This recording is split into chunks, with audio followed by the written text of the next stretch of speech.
Pelakon Allahyarham Khairil Benjamin Ibrahim atau Benji 43 tahun yang meninggal dunia akibat asma jam 11 pagi 11 Julai dikatakan sudah khatam Al-Quran pada 17 Februari lalu.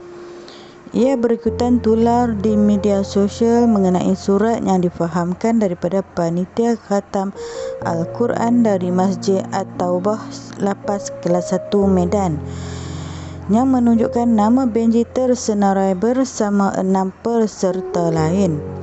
Bagaimanapun, adik Allahyarham Inisa Irdayanti berkata dia tidak dapat mengesahkan perkara itu.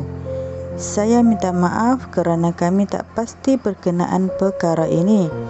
Arwah abang pun tidak beritahu kami mengenainya. Namun sekiranya apa yang tular itu benar, saya bersyukur, katanya.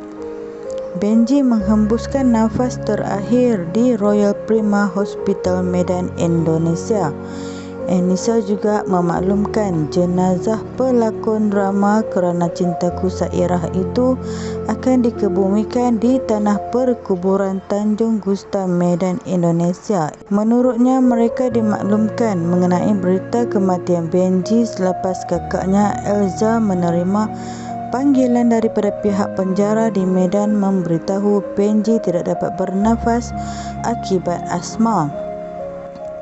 Sekitar jam 11 pagi waktu Malaysia, kami diberitahu Benji sudah tiada. Dia meninggal dunia ketika dibawa ke hospital di Medan, tapi tidak dapat diselamatkan. Benji sudah lama menghidap asma kronik, asma dan penyakit paru-paru lain.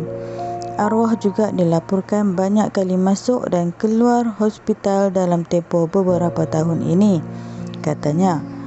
Enisa berkata pihak keluarganya juga sudah memberi kebenaran kepada pihak penjara Medan untuk mengebumikan jenazah Benji di sana. Menurutnya, kali terakhir dia berhubung dengan arwah abangnya ialah seminggu lalu. Dia menghubungi saya dan mengucapkan selamat hari jadi. Namun dengan kakak saya tak pasti, tapi mereka kerap juga berhubung setiap bulan.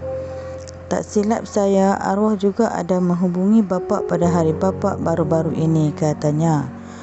Pada 2017, Benji yang juga anak kepada seniwati Allahyarham Azian Irdawati dijatuhi hukuman penjara 11 tahun di Indonesia atas kesalahan menyeludup dadah jenis syabu.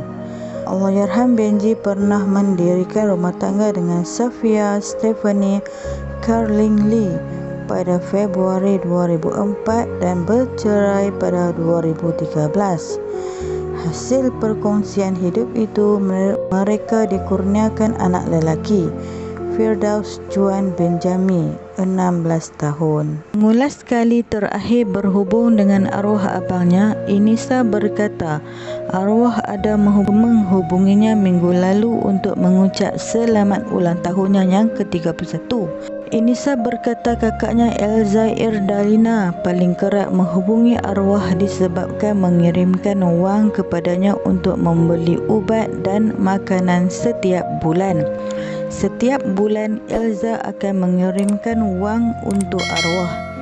Kami sangat berbesar hati Persatuan Seniman Malaysia, seniman dan teman arwah banyak membantu dengan menghulurkan sumbangan untuk dikirimkan kepada arwah. Kebiasaannya arwah akan menghantar resip selepas membeli barangan keperluan sebagai bukti. Kami ingin mengucapkan terima kasih kepada rakan yang banyak membantu arwah selama ini, katanya. Jauh di sudut hati, Inisa berkata dia dan keluarga sedih tidak berkesempatan menjenguk arwah sepanjang 4 tahun menjalani hukuman penjara. Namun katanya apa yang membuatkannya lebih terkilan arwah sepatutnya dibebaskan tahun ini kerana berkelakuan baik di penjara. Bagaimanapun, katanya hasrat tidak kesampaian apabila arwah terlebih dahulu dijemput ilahi. Jika tidak silap, kes arwah akan dibicarakan semula bagi menentukan sama ada dibebaskan atau sebaliknya.